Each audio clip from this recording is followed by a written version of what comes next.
What up, all of you Wave legends? Here's our update for April. Thanks so much for all of the continued use and feedback and ideas and all of the poking and the prodding and the finding of the bugs and all of that fun stuff. So, first one, when we go into our member list, we now have an improved view as to members or member owners alongside their users. So we appreciate this added a fair bit of confusion because we would see at times where we would have conflicting statuses and it was just too much of a pain in the butt. So we've improved the overall vision of the member list here. So you've still got the ability to turn on and off users in the vision here.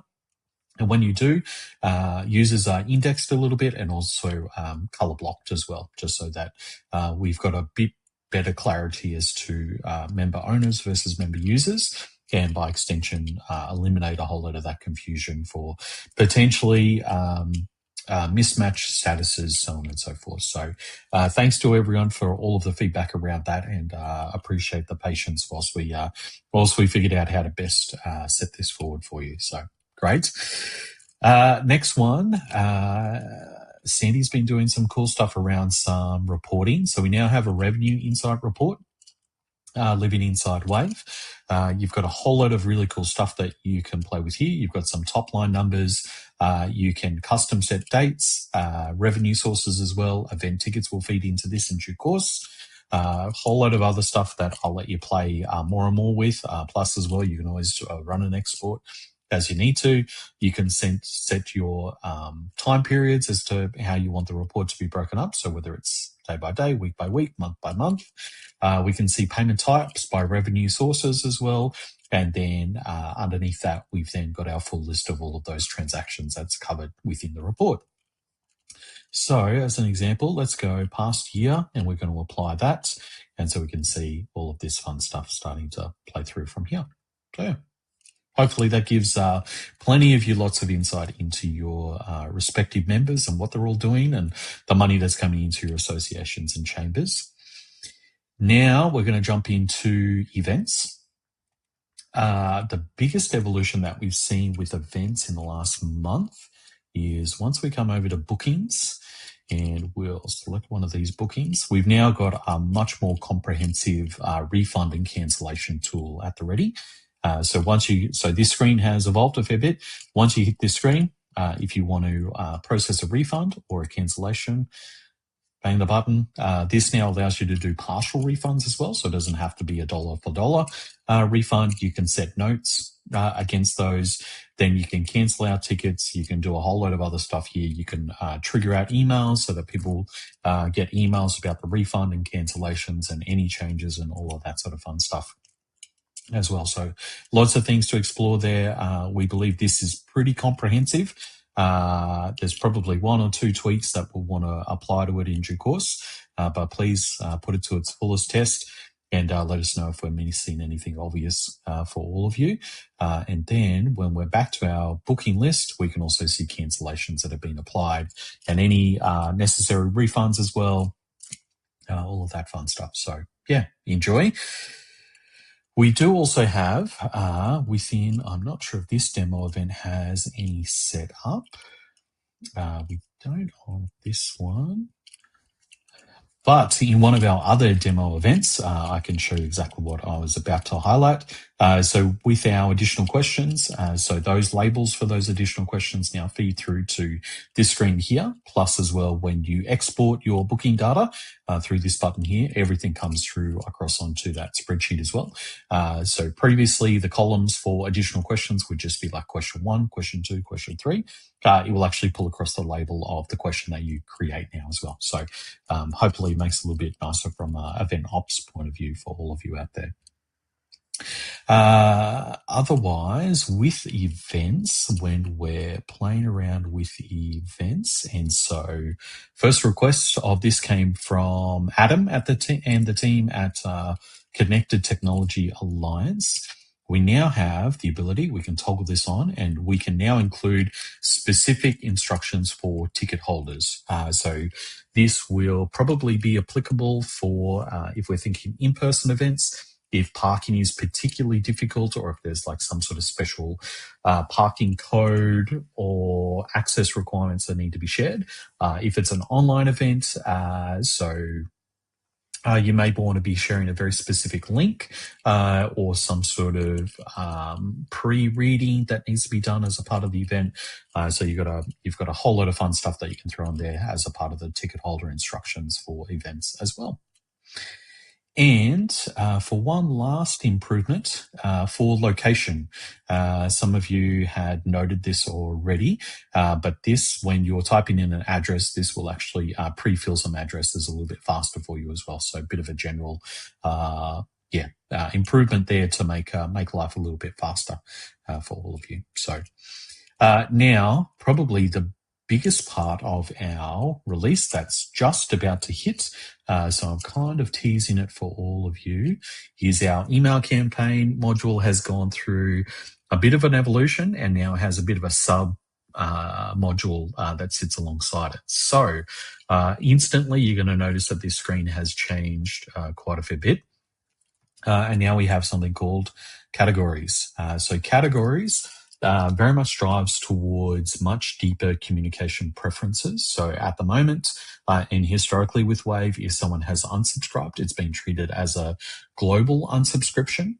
So you unsubscribe, so you won't get emails about EDMs or events or anything that's going on. You'll still get your system emails.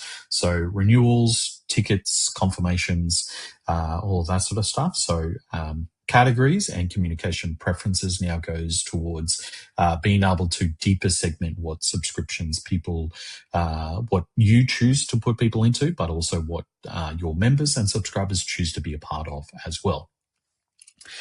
So even though this screen has changed a fair bit, pretty much everything's still the same aside from categories. So you can still build all of your campaigns. You can now search across campaigns, which are a little bit nicer. You've still got your archiving around your campaigns. The builder still works exactly the same way. So you can go in. This screen's been, we've actually removed a few of the repeated steps, brought them into one screen just to make it a little bit cleaner for all of you out there. So you can still build your EDMs much like you were. The builder hasn't changed at all. It's still the drag and drop solution, does all of the same stuff. All of the wildcards still work exactly the same way. You can then title your campaigns, design them, obviously, build out your recipient list. Now, where this really comes into its own is within audience. This will be updated to communication preferences, just so you know. We load up our communication preferences. And so this is where we now have categories. So what we foresee, a lot of you will utilize this around, so hypothetically thinking of a chamber of commerce, you will probably start to segment your categories around events, local news, HIR updates, or maybe an AI category. So that when you go to send an EDM, you will build said EDM within that category. And then those people that have subscribed to that category will then receive the email, obviously. This also gives deeper controls back to those receiving so they can opt in and opt out of those categories over time as well. Now, we will have a further video that will go into this much more extensively. So please don't feel like you have to take everything in right now. It's a bit of a teaser. You'll see this update apply across everyone's accounts in the not too distant future. So we wanted to give you a heads up on this before end of May because it's going to be arriving a lot sooner than that. So lots of fun to play with. One last element I'll show along this process is so Sandy as an example, we can actually shortcut across to Sandy's member profile here. And so the communications box on the far right has now improved or evolved a little bit more. And so you can see all of those communication preferences. Sandy is currently globally unsubscribed, and all of those red dots mean that Sandy is unsubscribed. We can always edit those communication preferences, throws a pop out, and then you can toggle everything on and off as you need to as well. So yeah, there's going to be a lot to play with here for sure. You guys are going to have a lot of fun, we hope. That's the big one for EDMs. Now, otherwise, I've loaded up a recent campaign from Australian Agri-Tech Association to show one of the other evolutions. So when you go to look at stats within EDMs, you will note now the link clicks.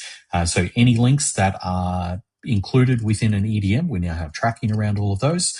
So we can see all of the unique clicks and then the total clicks for all of those campaigns, or all of those links within those campaigns for you from now on. So next shout out is going to go to Transport Professionals Association, as this request came directly from them. As you can see, they very much extensively utilize application forms. The challenge was you had to build every one from scratch. So we now have a duplicate form button. So anything that's a part of that form, you punch that button, much like events and EDMs that many of you are used to duplicating, you can now duplicate a form on the fly. So thanks to the crew from TP8 for that suggestion. So that's now live for everyone else as well. Now, the last one, and this is a bit of a sexy thing, we reckon, especially for members that love a bit of a member directory.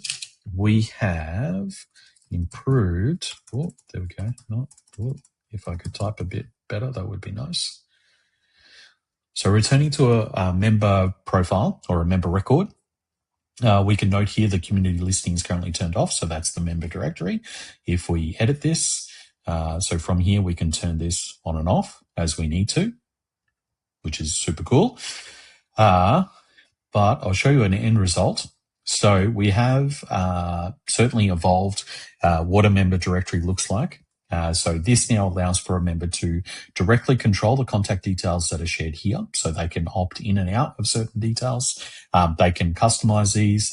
So this allows for, if I choose not to have my mobile number, I can put in a landline. I can have a blank where it's hidden altogether. I can put a general email address, so on and so forth. So all of this detail is now separated from our member record within Wave. So it doesn't have to be the same consistent details between the two. And because of the legends at Food South Australia, we now also have product and service description. So you can now have a completely separate bio, which is specific to products and services. Plus, you now get a library of up to 10 images that you can upload into the member profile as well, or the member directory. So yeah, so that's now from an admin's point of view. Outside of turning this on and off, you can also set premium listings as well. So we're going to so we can toggle that on and off.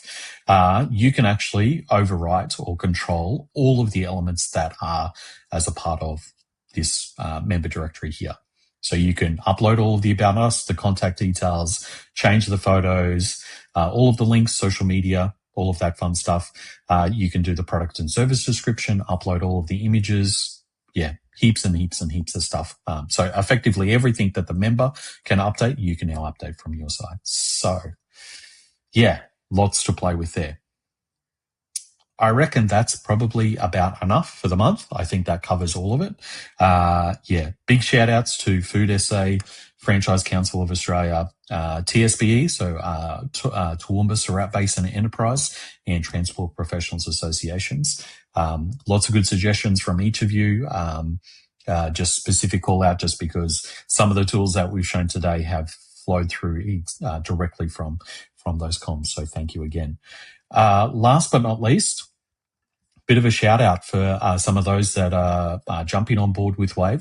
We've now got our first Gold Coast Chamber of Commerce, so the Gold Coast North Chamber of Commerce. Thank you. We've also got MITES, so Mount Isa Mount Isa to Townsville. We've got the New South Wales Tourism Association, super exciting. We've also got the Rice Growers Association of Australia jumping on board. And as a bit of a thank you, I wanted to shout out to Auze. They had me on recently, just last week, to do a 20-minute pitch on Wave to a number of associations that were thinking about their AMS or CRM for members.